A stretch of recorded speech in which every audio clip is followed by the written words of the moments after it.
Here is an easy art journaling idea that was so calming. First, I took out all the art supplies I was going to need.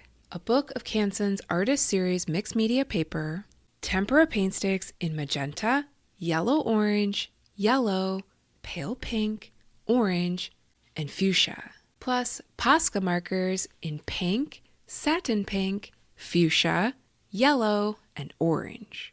Then I found a fresh page in that book of mixed media paper and used the tempera paint sticks to draw a rainbow on the page. I intentionally left some white space between each color so I could draw doodles there later. If you aren't familiar with tempera paint sticks, they are about the size of a glue stick but feel like drawing with lipstick. Because the tips on these paint sticks are rather broad, they aren't the best medium for drawing details. So to make these lines, I held each paint stick at an angle so I was working with the edge of it. This allowed me to create these rather thin lines.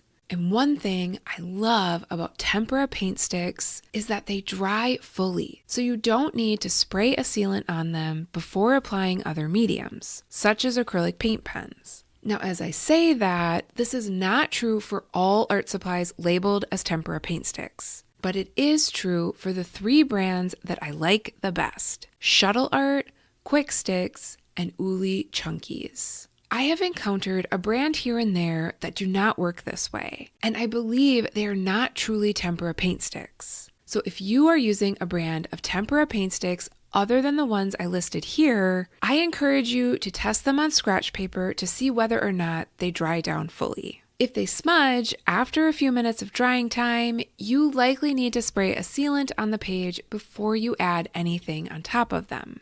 Honestly, I like to use hairspray for this. It's affordable, I always have it on hand, and it works. Next, I used the acrylic paint pens that I mentioned earlier to add doodles on top of and between the tempera paint sticks. They were all Posca markers and labeled with 5 M's, which is their medium bullet tips. To keep it simple and easy, I chose to add dots to the lines I made with the paint sticks, and was more creative with the negative space between each line. To ensure there was enough contrast between the paint sticks and the paint pens, I tested them on a piece of scrap paper and am pretty happy with how that part turned out. I decided to keep the doodles on this page fairly simple because I find that to be more calming. And I should mention that I can only share about my experience and cannot guarantee that it will have the best result for everyone. So feel free to edit this page to whatever is relaxing for you. If you want to make the same doodle in all the spaces, go for it. If you want to have different doodles in each of the sections, that's another great option.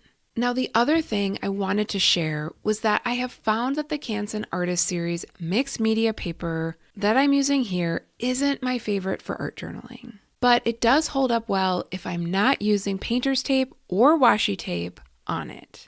I have also found that this paper does handle water well, so if you like using watercolor in your art journal, this is a great option. But if you're going to put any tape on it, be sure to put some heat on it, either from a hairdryer or a craft heat gun. Finally, I chose a color palette of pink, orange, and yellow because I have been working with these colors for the entire month of August 2026. What I like about working with a limited color palette is that it pushes me creatively, and it's a lot of fun to find different ways to use the same colors. If you would like to see more ideas with this color palette, I have linked to the playlist with all the videos both here and in the description. When I was finished, I felt calm and relaxed, and I found this to be such a joyful page.